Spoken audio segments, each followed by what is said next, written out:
Hello అండి, అందరికీ నమస్తే. ఈరోజు వీడియోలో నేను బిర్యానీ గ్రేవీ రెసిపీని చాలా ఈజీగా టేస్టీగా 10 మినిట్స్లో అయితే ప్రిపేర్ చేస్తున్నాను.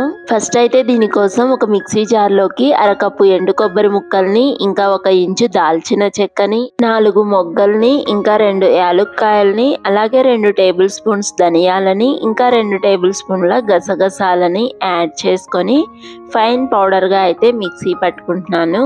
ఆ తర్వాత ఇదే పౌడర్లోకి 2 ఇంచుల అల్లాన్ని, 8 వెల్లుల్లిని, ఇంకా 2 మీడియం సైజు టమాటా ముక్కల్ని, అరకప్పు కొత్తిమీరని, 2 స్పూన్ల పుదీనాని, అలాగే పావు స్పూన్ పసుపుని, రుచికి తగ్గట్టుగా ఉప్పుని, అలాగే 1 స్పూన్ కారాన్ని యాడ్ చేసుకునేసి మిక్సీ పట్టుకుంటున్నాను. దీనికి కొద్దిగా వాటర్ అయితే యాడ్ చేసుకొని ఫైన్ పేస్ట్గా అయితే రెడీ చేసుకున్నాను.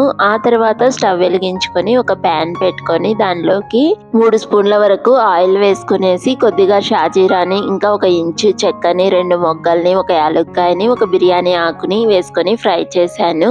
ఆ తర్వాత కొద్దిగా కరివేపాకును వేసుకునేసి మనం రెడీ చేసుకున్నటువంటి ఫైన్ పేస్ట్ని అయితే యాడ్ చేసుకున్నాను. ఇప్పుడు దీన్ని అయితే మనము ఒక 5 to 10 మినిట్స్ అయితే మంటను లో ఫ్లేమ్లో పెట్టుకొని ఫ్రై చేసుకోవాలి. ఈ కర్రీ అనేది అడుగంటకుండా మనమైతే మధ్య మధ్యలో మిక్స్ చేసుకుంటూ ఉండాలి. ఒక 10 మినిట్స్ మిక్స్ చేసుకున్నాక గ్రేవీ నుండి ఆయిల్ అయితే ఇలా సెపరేట్ అయిపోతుంది. అలాగే కొంచెం కలర్ కూడా అయితే చేంజ్ అవుతుంది. ఇప్పుడు దీనిలోకి అయితే నేను 1.5 కప్పు వాటర్ అయితే యాడ్ చేసుకున్నాను. అలాగే కొద్దిగా కసూరి మేతిని యాడ్ చేసుకొని మంటను లో ఫ్లేమ్లో పెట్టుకొని ఒక 5 మినిట్స్ ఉడికించుకుంటే మన బిర్యానీ గ్రేవీ రెసిపీ అయితే రెడీ అయిపోతుంది.